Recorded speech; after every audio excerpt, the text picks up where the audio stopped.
欢迎来到巴巴娱乐呀频道，请订阅频道，所以大家不要错过当天最热门的新闻。我们今天的时事通讯包括以下内容：唐朝女子经商剧，赵露思 PK 杨紫，风格差异明显；古装大女主剧扎堆经商题材。2025年啊，好多古装剧的大女主都在演做生意的故事。就拿唐朝背景来说吧，一下子冒出来3部讲女性经商的剧，观众们是不是都看腻了？珠帘玉幕抢先热播。你看赵露思主演的《珠帘玉幕》，谭松韵主演的《蜀锦人家》，还有杨紫主演的《国色芳华》，你更喜欢哪一部呢？赵露思主演的《珠帘玉幕》最大的优势就是她抢先一步播出了。在这3部由当红小花旦主演，带有玄幻色彩的大女主剧中，《珠帘玉幕》是最早播出的。当时观众刚看完曾舜晞、陈哲远和程毅主演的谍战剧，对大女主经商这个题材感到挺新鲜的。讲的是卖珍珠的传奇故事。开场时赵露思在水下的镜头拍得很唯美浪漫，她素颜出镜，服装也很朴素，这种新鲜感一下子就吸引了观众。蜀锦人家面临挑战。珠帘玉幕开播时收视还不错，谭松韵的演技比赵露思更扛得住，这是大家公认的。虽然蜀锦人家主打的是非遗文化，但最大的卖点还是谭松韵这位大女主，再加上男主角郑业成的硬朗帅气，整部剧的看点还是很足的。不过蜀锦人家有点倒霉，观众才刚看完一个关于卖珍珠的故事，紧接着又来一个讲蜀锦的剧，而且这2部剧的历史背景还有相似之处，这难免会让观众产生审美疲劳。唐代服饰剧的竞争态势。虽然珠帘玉幕设定的是一个虚构的朝代，但它参考的是唐朝，而蜀锦人家直接把背景放在了唐朝。谭松韵在剧中饰演的大女主季莺莺最后成了唐朝的染织官。不过蜀锦人家晚于其他剧播出，观众们已经有点审美疲劳了。再加上时间上的劣势，蜀锦人家可能要面对更大的挑战。接下来，如果杨紫主演的《国色芳华》播出，这将是讲述唐朝女性经商的第3部剧。那么《国色芳华》会不会成为爆款呢？杨紫新剧大女主设定不同，观众对前2部类似题材的剧已经审美疲劳了，杨紫再卖牡丹，还能有什么新意呢？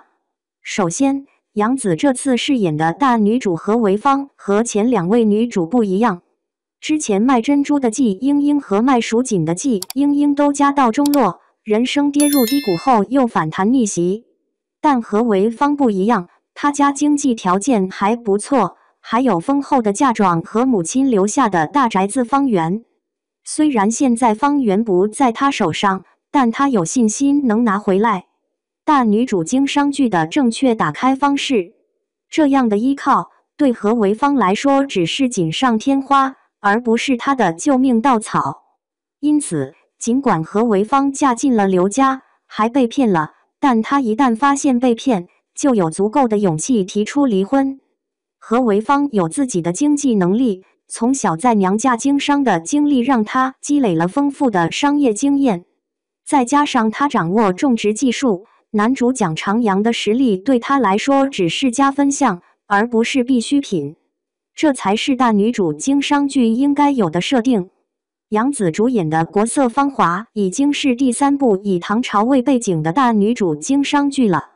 从已经播出的24集来看，《国色芳华》的收视率在这3部剧中是最突出的。如果珠帘玉幕虽然占了先机，但后来表现平平，蜀锦人家尽管有谭松韵和郑业成主演，但最终还是反响平平，悄无声息。那么国色芳华的表现可以说是非常亮眼了。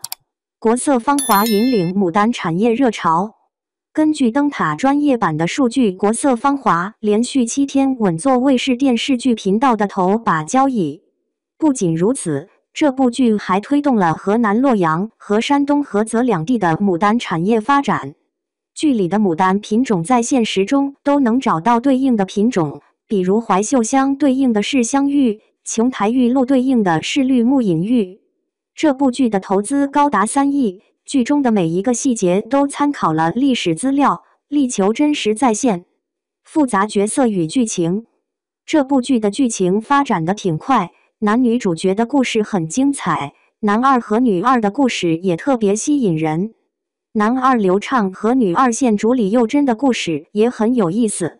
刘畅这个角色设计的挺立体的，你可以说他是坏人，因为他关键时刻救了女主角牡丹，但你也很难说他是好人，因为他的行为并不总是那么正面。